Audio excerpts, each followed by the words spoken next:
ఇక్కడ బీసీలు 65% మంది ఉన్న ఇండియాలో నరకం అనిపించే చదువుల్లో కానీ ఉద్యోగాల్లో కానీ ఏదైనా చేయాలంటే లాస్ట్కి ఏదైనా పని చేయ నూతనంగా కట్టే వాటికి ఆయన పేరు పెట్టాలి. ఎందుకంటే యూనివర్సిటీలకి వాటికి ఇప్పుడు ఎన్టీఆర్ పేరు పెడుతున్నారు. కారణం ఏంటనేసి అంటే జ్యోతిరావు పూలే గురించి వాదించే మన బీసీలు అంతా కూడా లేరు. ఎందువల్లంటే చదివించి వ్యాక్సిన్ ఆడే పంపించినట్టుగా మనలో కుల వ్యవస్థలు పెట్టారు. ఈ కులం ఇది దానివల్ల మన కులాల గొప్పలకు పోయి ఇలాంటి మహనీయులు మర్చిపోతున్నాం. ఇలాంటి మహనీయులందరినీ మనం గుర్తించి ప్రతి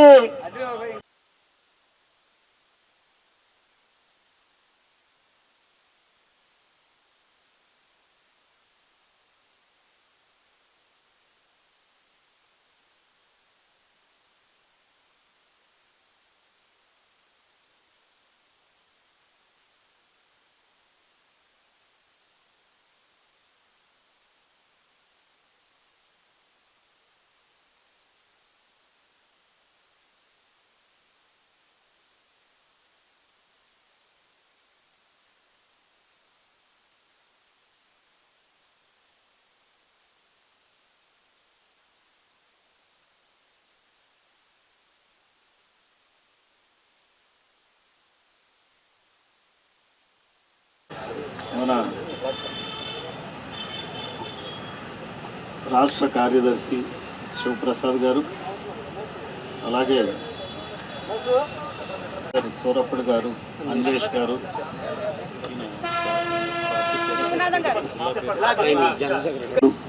అలాగే బహుజన సోదర సోదరీమణులందరికీ జై భీమ్, జై పూలే. సరిగ్గా 198 సంవత్సరాల క్రితం జ్యోతిబా పూలే జన్మించారు మహారాష్ట్రలో. బ్రిటిష్ కాలంలోనే సామాజిక వర్గాల హక్కుల కోసం మొట్టమొదటగా గళమెత్తిన వ్యక్తి జ్యోతిబా పూలే. ఆయన తర్వాత సాహు మహారాజ్, ఆ తర్వాత బాబాసాహెబ్ అంబేద్కర్, ఆ తర్వాత మిగిలిన వాళ్ళు అందరూ వస్తారు. ఈ మధ్యకాలంలో కాన్షీరామ్ గారు, అలానే బహుజన్ సమాజ్ పార్టీ అధినేత్రి కుమారి బెహన్జీ మాయావతి, వీరందరూ కూడా సామాజిక వర్గాల యొక్క హక్కుల గురించి జ్యోతిబా పూలే ఎప్పుడైతే మాట్లాడారో దాదాపుగా 1848లో అంటే ఇప్పటికి 176 సంవత్సరాల క్రితం ఆయన ఇప్పుడు ఏవైతే మనం ఇంకా పోరాడుతున్నామో ఆ సమస్యల గురించి ఆనాడే మాట్లాడారు. ఆయన మాట్లాడిన విషయాలు ఇంకా ఈ రోజుకి రిలవెంట్. ఈ రోజు ఉన్నటువంటి రాజకీయ నాయకులు వాళ్ళ గురించి వాళ్ళే పనిచేస్తున్నారు. ఇన్ఫాక్ట్ ఈ రోజు ఆంధ్రప్రదేశ్లో రాజకీయ నాయకులే ప్రజలకి పెద్ద సమస్యగా తయారయ్యారు. ఎంత పెద్ద రాజకీయ నాయకుడైతే అంత పెద్ద సమస్య ఈ రాష్ట్రానికి. వాళ్ళ యొక్క పాలక కులాల కోసమే పనిచేసేటువంటి రాజకీయ నాయకులు వీళ్ళు. ఈరోజు చూడండి, మీడియాలో పెద్ద ఎత్తున చర్చలు సాగుతుంది. ఏంటంటే వైఎస్ భారతి మీద కిరణ్ అనే వ్యక్తి చేసినటువంటి ప్రచారం, అతని అరెస్టు, గతంలో మరి నారా భువనేశ్వరి మీద మాట్లాడటం, వాటి చర్చలు జరుగుతున్నాయి ఇప్పుడు. అంటే 2 కుటుంబాల గురించే చర్చలు జరుగుతున్నాయి.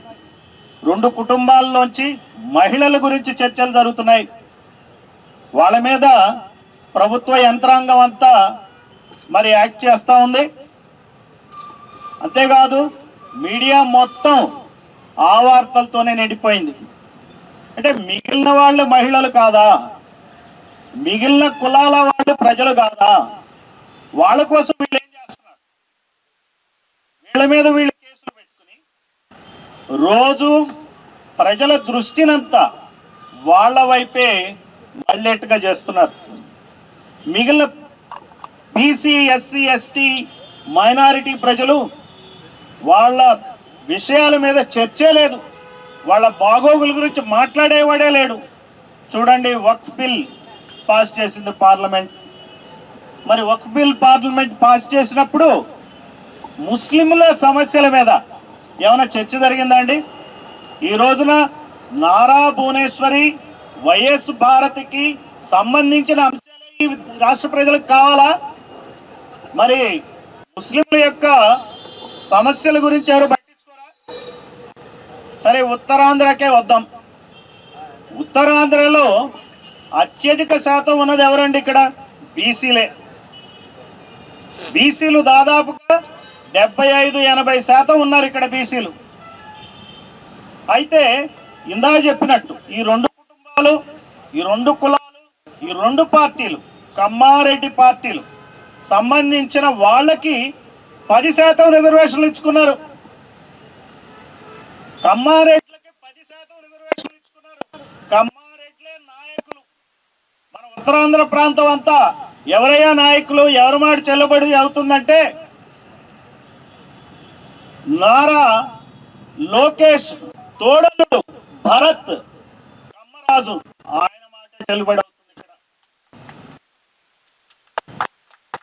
గతం జగన్మోహన్ రెడ్డి ఉన్నప్పుడు ఎవరి మాట చెల్లుబడి అయిందండి ఇక్కడ? చెప్పండి. విజయసాయి రెడ్డి, సుబ్బారెడ్డి.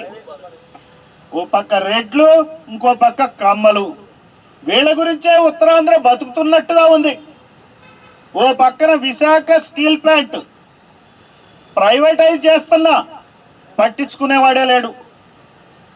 షేకులకి, అరబ్ షేకులకి అమ్మాయిలు నమ్మినట్టు అదానీలకి విశాఖపట్నం స్టీల్ ప్లాంట్ అమ్ముతున్నారు. విశాఖపట్నం స్టీల్ ప్లాంట్ కి 11,000 కోట్లు ఇచ్చి ముస్తాబు చేస్తున్నారు. నవవధువుని ముస్తాబు చేసినట్టు ముస్తాబు చేసి మళ్ళీ అదానీ లాంటి అరబ్ షేక్ అమ్మేయటానికి అటు కేంద్ర ప్రభుత్వం, ఇటు రాష్ట్ర ప్రభుత్వం కాసుకుని కూర్చున్నారు. అంటే ఈ ఉత్తరాంధ్ర ప్రజల గురించి పట్టించుకునేవాడే లేడు. మరి ఇక్కడ ఎంపీ భరత్ ఏమైనా పట్టించుకున్నాడా? మరి కమ్మరాజు ఆయన ఎందుకు పట్టించుకుంటాడు? సరే, పల్లా శ్రీనివాస్ యాదవ్, యాదవ్ల బిడ్డ, ఆయన పరిస్థితి ఏం చెప్పండి? ఈ రోజున ఆంధ్రప్రదేశ్ తెలుగుదేశం పార్టీకి అధ్యక్షుడు ఆయన. ఆయన మాట ఎవరన్నా వింటున్నారా? ఆయన వాయస్ ఉందా? ఎందుకని? ఆయన బీసీ కాబట్టి. పల్లా శ్రీనివాస్ యాదవ్, శ్రీనివాస్ చౌదరి అయినా, శ్రీనివాస్ రెడ్డి అయినా ఆయన మాట చెల్లుబడేది. ఈ రోజున కులాలే రాజ్యం వెళ్తానికి ఇంతకన్నా ఏమైనా ఎగ్జాంపుల్ ఉందా? లేనే లేదు. ఈ ఉత్తరాంధ్ర మొత్తం ఇది బీసీల ఉత్తరాంధ్ర, ఎస్టీల ఉత్తరాంధ్ర, ఎస్సీల ఉత్తరాంధ్ర, ముస్లింల ఉత్తరాంధ్ర, కానీ కమ్మారెడ్ల ఉత్తరాంధ్ర అయిపోయింది. ఇది బయట ఉన్న వాళ్ళే ఇక్కడ రాజ్యం వెళ్తున్నారు. ఎక్కడో శ్రీకాకుళంలో, ఏచర్లలో ఎమ్మెల్యే కులం ఏంటండి చెప్పండి? బీజేపీ నుంచి ఎలక్ట్ అయిన ఎమ్మెల్యే కులం చెప్పండి? కమ్మ. ఆయన పేరు ఈశ్వరరావు. ఆయన ఎట్లయితాడండి శ్రీకాకుళంలో ఎమ్మెల్యే? నాకు చెప్పండి. అక్కడ బీసీ బిడ్డలు లేరా? అక్కడ కాళింగులు లేరా? లేకపోతే చాకళ్ళు లేరా? మంగళ్ళు లేరా? కుమ్మరులు లేరా? వీళ్ళెవరు ఎమ్మెల్యేలు కాకూడదా? ఒక కమ్మ వ్యక్తి ఎట్లా ఎమ్మెల్యే అవుతాడు చెప్పండి? బీసీలకి ఎంత అన్యాయం జరుగుతుందో చూడండి. ఉత్తరాంధ్ర ప్రాంతంలో బీసీల శాతం 60-70, ఒక్కొక్క జిల్లాలో ఒక్కొక్క రకంగా ఉంది. 80% ఉన్నారు ఒక్కొక్క జిల్లాలో. ఆ వివరాలు కూడా మీకు నేను చెప్తా. బీసీలకి ఈనాడు ఉన్న రిజర్వేషన్ 25%, ముస్లింలకు ఉన్న రిజర్వేషన్ 4, ఇద్దరు కలిపితే 29.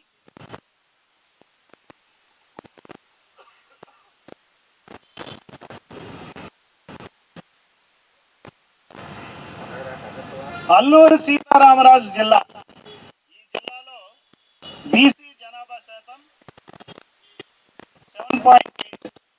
అనకాపల్లిలో 74% బీసీలు ఉన్నారు. మరి 25% రిజర్వేషన్ ఏంటి చెప్పండి వాళ్ళకి? పార్వతీపురం మన్యంలో 53% బీసీలు ఉన్నారు. విశాఖపట్నంలో, ఈ జిల్లాలో 69% బీసీలు ఉన్నారు. వీళ్ళకి 25% రిజర్వేషన్ ఏంటి చెప్పండి? ఇక్కడ కమ్మారెడ్లు ఎంతమంది ఉన్నారండి? 1% కూడా లేరు. 10% రిజర్వేషన్ వాళ్ళకి. విజయనగరంలో 78% బీసీలు ఉన్నారు. శ్రీకాకుళంలో 82% బీసీలు ఉన్నారు. మొత్తం ఉత్తరాంధ్రలో 65% బీసీలు ఉన్నారు. ఈ 60% బీసీలు ఉన్నారని నా లెక్కలు కాదు, జగన్మోహన్ రెడ్డి ప్రభుత్వం చేసిన లెక్కలు. ఈ కాపీలన్నీ మీకు అందజేస్తాం. ఇది క్యాస్ట్ సర్వే ఆయన చేశాడు. ఆయన ముఖ్యమంత్రి ఉండగా ఫిబ్రవరి 23 నాడు 2024లో ఈ నివేదిక రిలీజ్ చేశారు. ఇక్కడ మన ముస్లిం మిత్రులు ఉన్నారు. షేకులం వాళ్ళు ఎవరైనా ఉన్నారా ఇక్కడ? 24 లక్షల మంది షేకులుంటే కమ్మలుంది 14 లక్షలే, రెడ్లున్నది 20 లక్షలే. అది ఆయన నివేదికే, రెడ్డి గారు సీఎం గారి నివేదిక ఇది. ఆయన నివేదిక ప్రకారమే 20 లక్షలు ఉన్నారు. ఆయన నివేదిక ప్రకారమే షేక్లు 24 లక్షలు ఉన్నారు. మరి మన పల్లా శ్రీనివాస్ యాదవ్ కమ్యూనిటీకి సంబంధించి ఎవరన్నా ఉన్నారు ఇక్కడ? యాదవ్లు 26 లక్షల మంది ఉన్నారు. అత్యధిక జనాభా బీసీలు 26 లక్షలు ఉన్నారు.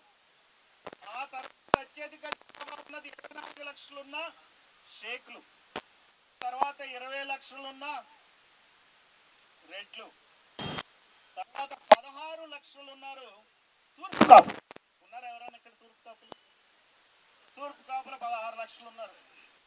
ఆ తర్వాత 14 లక్షలు ఉన్నారు కమ్మలు. చాకళ్ళు ఎంతమంది ఉన్నారో తెలుసా? రజకులు అంటారు. చెప్పండి ఎవరన్నా? కులమేయిజం. ఈ రాష్ట్రంలో కులమేయిజం కాబట్టి కులం చెప్పుకోవాలా. మనం ఎస్సీలు అయినందుకు, బీసీలు అయినందుకు, ముస్లింలు అయినందుకు చెప్పుకునే తీరాలా. చెప్పుకుంటేనే మన కులం వాళ్ళు మన చుట్టుపక్కల ఎంతమంది ఉన్నారో అర్థమవుతుంది. రజకులు 12 లక్షలు అండి, 2 లక్షలే తక్కువ కమ్మల కన్నా. ఎవరు ఎమ్మెల్యే గారా? ఒకరు ఎమ్మెల్యే. ఆ ఎమ్మెల్యే భర్త మళ్ళీ కమ్మనే. చూడండి, ఒక్కరు ఆ ఒక్క ఎమ్మెల్యే భర్త కమ్మ. మనకి 8 మంది బీసీ మంత్రులు ఉన్నారు ఈ రాష్ట్రంలో. 4 మంత్రుల యొక్క భార్యలు లేదా భర్తలు కమ్మలే. మన పల్లా శ్రీనివాస్ యాదవ్ గారు, ఆయనకి ఎందుకు మంత్రివర్గంలో చోటు రాలేదంటే మిగిలిన 2 యాదవ్ మంత్రుల యొక్క భార్యలు కమ్మలు కాబట్టి. ఏదైనా కానీ నీకు కమ్మనో రెడ్డినో అయితే కానీ ఈ రాష్ట్రంలో మనుషులు కాదు, వాళ్ళ నాయకులు. ఈ రాష్ట్రంలో మరి 35 మంది కమ్మ ఎమ్మెల్యేలు ఉన్నారు, 30 రెడ్డి ఎమ్మెల్యేలు ఉన్నారు. ఈ రాష్ట్రంలో కేబినెట్ లో 26 పదవులు ఉంటే ముఖ్యమంత్రితో సహా బీసీలకి కనీసం సగానికి సగం 13 మంది మంత్రులు కావాలా. కానీ 8 మందే మంత్రులు ఉన్నారు. ఆ 8 మంది కూడా పూర్తి బీసీలు కాదు, 4 పూర్తి బీసీలు. ఈ రకంగా చూస్తే ఎంత అన్యాయం అండి. ఒక బిల్లు జరిగితే చర్చ ఉండాలి కదా, అటో ఇటో ఏదో ఒకటి చెప్పాలి కదా. తప్పో ఒప్పో ఎక్కడైనా చర్చ జరిగిందా? ఎక్కడా చర్చ లేదు. ఏమవుతుందో తెలియదు. అది గుట్టు చప్పుడు కాకుండా చట్టాలై, గుట్టు చప్పుడు కాకుండా ఆస్తులన్నీ ఆక్రమించుకుంటూ పోతూ ఉంటే మరి మిగిలిన జనాలు ఏం చూడాలి? ఇది తెలిసిన విషయం. మరి ఈ రోజున బీసీలకు జరిగే అన్యాయం ఇందాక మీకు చెప్పినట్టు 82% బీసీలు ఒక్కో జిల్లాలో, 60% బీసీ జిల్లాలో ఉంటే 25% ఎలా పనికొస్తుంది రిజర్వేషన్స్? మరి పెంచాలి కదా. మరి జగన్మోహన్ రెడ్డి చేసిన సర్వే ప్రకారం 52% బీసీలు ఉన్నప్పుడు రాష్ట్రంలో 52% రిజర్వేషన్లు ఇవ్వాలా. జిల్లాల వారీగా ఎక్కడ ఎక్కువ బీసీలు ఉంటే అక్కడ ఎక్కువ రిజర్వేషన్ జిల్లాల వారీగా ఇవ్వాలి. ఎందుకంటే జిల్లాల వారీగా టీచర్ల పోస్టులు ఉంటాయి, కానిస్టేబుల్ పోస్టులు ఉంటాయి, క్లర్క్ల పోస్టులు ఉంటాయి. మరి అక్కడ 25% ఎట్లు ఇస్తారు? మరి 10% కమ్మారెడ్లకి ఎట్లు ఇస్తారు చెప్పండి. అందువలన ఈ విషయాన్ని అందరినీ చర్చించాలా మనం. ఈ రోజున ముస్లింల రిజర్వేషన్ తీసుకుంటే కేవలం 4%. కానీ జనాభా ఈ సర్వే ప్రకారం 7.81%. మిత్రులారా, మీరందరూ ఈ కాపీలు తీసుకోండి, మీ కులంలో గ్రూపుల్లో వాట్సాప్లో పెట్టండి, చెప్పండి మనం ఎంతమంది ఉన్నామో లెక్కేసుకోండి. మనం ఎంతమంది ఎమ్మెల్యేలు కావాలో కూడా మీరు లెక్కలేసుకోవాలా. ఈ రోజున బీసీ ఎమ్మెల్యేలు కేవలం 40 మందే ఉన్నారు. 52% లెక్క పెడితే 175 సీట్లలో 91 మంది బీసీ ఎమ్మెల్యేలు ఉండాల. ముస్లింలు కేవలం 4 ఉన్నారు ఎమ్మెల్యేలు ఈ రోజున శాసనసభలో. ఈ 7.81% ప్రకారం 13 మంది ఎమ్మెల్యేలు ఉండాలి. ఇవి లెక్క. అసెంబ్లీలో ఎమ్మెల్యేలు ఉంటే గాని వాళ్ళకి కావాల్సినది వక్ఫ్ బిల్ మీద చర్చ గానీ జరుగుతుంది. ఎమ్మెల్యేలు ఉంటే బీసీల సమస్యల మీద చర్చ జరుగుతుంది. అంబేద్కర్ పుణ్యం అని చెప్పి ఎస్సీలు ఎస్టీలు జనాభా దామాష పద్ధతిలో ఎమ్మెల్యేలు ఉన్నారు కాబట్టి నడుస్తుంది. కులగణన ఖచ్చితంగా చేయాల్సి వస్తుంది కాబట్టి అంబేద్కర్ పుణ్యమా అని ఎస్సీ ఎస్టీల కులగణన ప్రతి 10 సంవత్సరాలకు ఒకసారి చేసి ఎమ్మెల్యే సీట్లను పెంచడమో తగ్గించడమో చేయాల్సి వస్తుంది. బీసీలకు ఆ అదృష్టం లేదు. బీసీలకి ముస్లింలకి ఎప్పుడైతే ఆ అదృష్టం వస్తుందో, ఎప్పుడైతే 175 స్థానాలు ఉన్న ఆంధ్రప్రదేశ్ అసెంబ్లీలో దాదాపుగా 91 బీసీలు ముస్లింలు మొత్తం కలిపి కనుక ఉన్నట్లయితే ఆ రాష్ట్రంలో పాలన బీసీలకు అనుగుణంగా ఉంటుంది. ఎస్సీలు కూడా బలోపేతం అవుతారు, ఎస్టీలు కూడా బలోపేతం అవుతారు. ఇప్పుడు ఎస్టీల సంగతి చెప్తా మీకు. మైదాన ప్రాంతంలో ఉన్న ఎస్టీలకి ఎవరికి కూడా ఈ ఏజెన్సీ ఏరియాలో పెట్టేస్తారు. ఎందుకంటే ఎస్టీలు మీరు మూలలో ఉండండి, ఏజెన్సీలోనే ఉండండి, మిమ్మల్ని మేము బయటకు రానివ్వని చెప్పి అక్కడ పెట్టేస్తారు. అదంతా కుట్ర జరుగుతుంది. రాయలసీమలో ఉండడు, రెడ్లు ఒప్పుకోరు అక్కడ ఎస్టీకి ఎమ్మెల్యే చేయడానికి. పులివెందల్లో ఎరుకలాస్ ఉంటారు, మరి వాళ్ళు అంతా వైఎస్ఆర్ అభిమానులు, జగన్ అభిమానులు, కానీ ఇక్కడ ఎమ్మెల్యే అవడానికి అయితే అవకాశమే లేదు. కనీసం ఎమ్మెల్సీ కూడా చేయరు. అలానే మధ్య ఆంధ్రాలో అంటే మన ప్రకాశం నుంచి ఈ గోదావరి వరకు చూసుకుంటే అక్కడ ఎవరు ఎస్టీ ఎమ్మెల్యే ఉండరు, ఎక్సెప్ట్ ఏజెన్సీ ఏరియాలో తప్పితే. ఎందుకంటే అక్కడ ఉన్న కమ్మలు రానివ్వరు, రెడ్లు రానివ్వరు, కమ్మలు రానివ్వరు. రాయలసీమ అంటే ఏంటి అర్థం? రాయలసీమ అంటే రెడ్ల సీమ. అక్కడ ఎవరిని రానివ్వరు. మధ్యలోది కమ్మనాడు, కమ్మసీమ. అక్కడ మిగిలిన వాళ్ళని బతకనివ్వరు. ఈ ఉత్తరాంధ్ర ప్రజల అమాయకులు, వీళ్ళని దోచేసుకోవటం చాలా ఈజీ. ఇక్కడ కొండల్ని పిండి చేయొచ్చు, తొలి చేయొచ్చు, ఏమైనా చేయొచ్చు, ఏం చేయరు. ఎందుకంటే ఇక్కడ బుద్ధిజం నడయాడిన నేల కాబట్టి, చాలా శాంతి కాముకులు కాబట్టి ఉత్తరాంధ్ర ప్రజలని చాలా ఈజీగా తీసుకుంటున్నారు. ఇక్కడున్న నాయకులకి పవర్ లేదు. ఈ ఉన్న బడా నాయకులు ఎవరైతే ఉన్నారో, అటు ధర్మాన కావచ్చు, ఇటు బొత్స సత్యనారాయణ కావచ్చు, ఎవరైనా కానీ వాళ్ళకి తొత్తులే.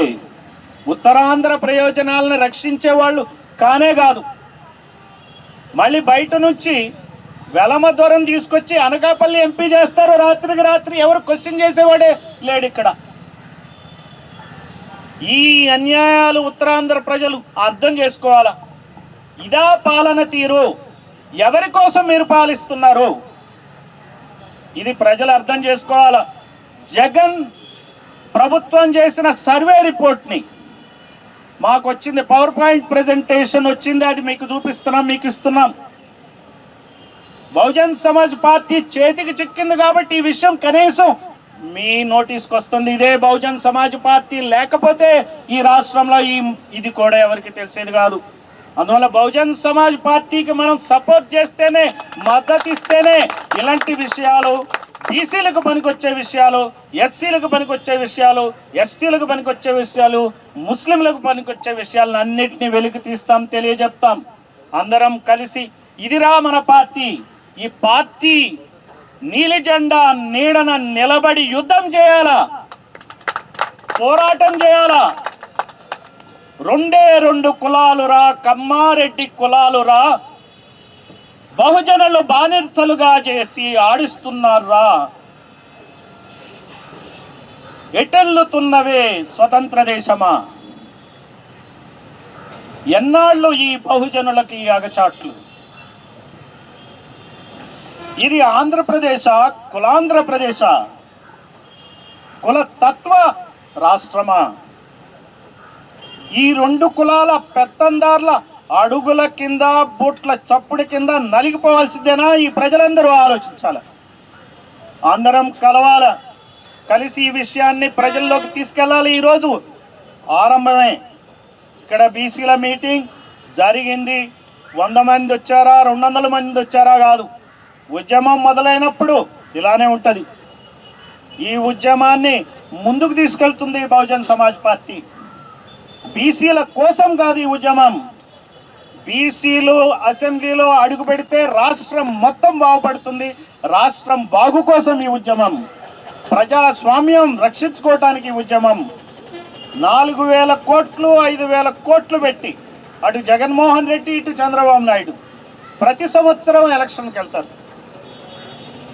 మరి 10 కోట్లు 50 కోట్లు ప్రతి నియోజకవర్గంలో ఖర్చు పెడతారు. ఎందుకు ఖర్చు పెడుతున్నారు? ఈ ప్రజలు మీతో లేరు కాబట్టి కొనుక్కుని ఓట్లు తెచ్చుకుని అందలాలు ఎక్కాలని చెప్పి మీరు ఖర్చు పెడుతున్నారు. కాదు, మాకు అధికారాన్ని పంచండి.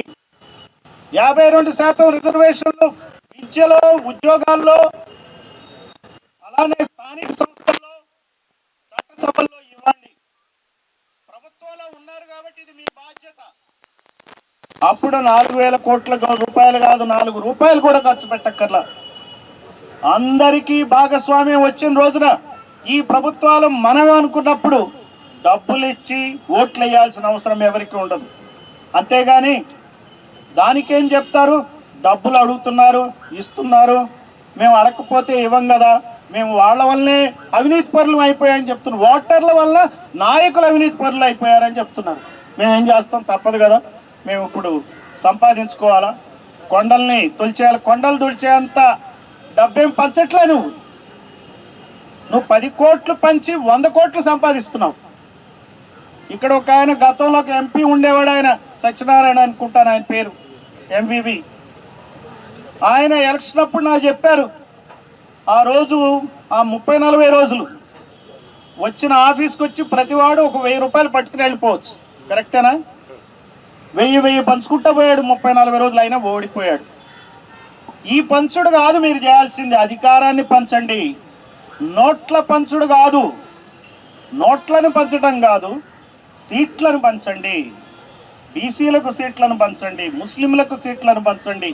ఎస్సీ ఎస్టీలు మిగిలిన వర్గాలకి ఈ సీట్లు పంచితే ఖచ్చితంగా నోట్లు పంచాల్సిన అవసరం లేదు. మీరు ఈ అధికారాన్ని నిలబెట్టుకోవటానికి మరి విపరీతమైనటువంటి ప్రచారాలు చేసుకోవాల్సిన అవసరం అక్కర్లేదు. సర్వేలు చేయించుకోక్కర్లేదు. ఈ రోజున మనం చూస్తున్నాం సోషల్ మీడియాలో పోస్టులు, 2 కుటుంబాల మీద వారు ఏదైతే అది అవసరమే ఉండదు. మీ ఆడవాళ్ళు బయటికి రావాల్సిన అవసరమే ఉండదు. అందరూ గౌరవంగా రాజకీయం చేసుకోవచ్చు. ఆ రోజులు రావాలని బహుజన్ సమాజ్ పార్టీ కంకణం కట్టుకుంది. ఈ దిశగా మేము ముందుకు సాగుతాం. బీసీలందరూ, ముస్లింలందరూ, ఎస్సీలు ఎస్టీలు అందరూ కలిసి రావాలా, ఈ సంగతి అర్థం చేసుకోవాలా, ఈ ప్రభుత్వాలను నిలదీయాలా. వచ్చే స్థానిక సంస్థల ఎన్నికల్లో ఖచ్చితంగా ఈ ప్రభుత్వాన్ని గద్దెదించాలా. బహుజన్ సమాజ్ పార్టీకి మద్దతు ఇస్తే మీకు 52% రిజర్వేషన్లు వచ్చినట్టే. భయం పడుతుంది. వాళ్ళు రోజు సర్వేలు చేసుకుంటారు. ఇక్కడ ఈ మీటింగ్ ఏం జరుగుతుందో తెలుసుకుంటారు. దీని మీద ఏం ఇంపాక్ట్ వస్తుందో చూస్తారు. దాన్ని బేస్ చేసుకుని వాళ్ళ పాలసీలు మార్చుకుంటారు. ఇది చిన్న చితక విషయం కాదు. Bahujan Samaj party national party ఈ రోజున రాష్ట్ర వ్యాప్తంగా అన్ని జిల్లా కేంద్రాల్లో ధర్నాలు చేస్తున్నాం. 52% రిజర్వేషన్లు జనాభా దామాషా పద్ధతిలో మా లెక్కన మాకు మేము ఇవ్వాలని కోరుతున్నాం. Thank you.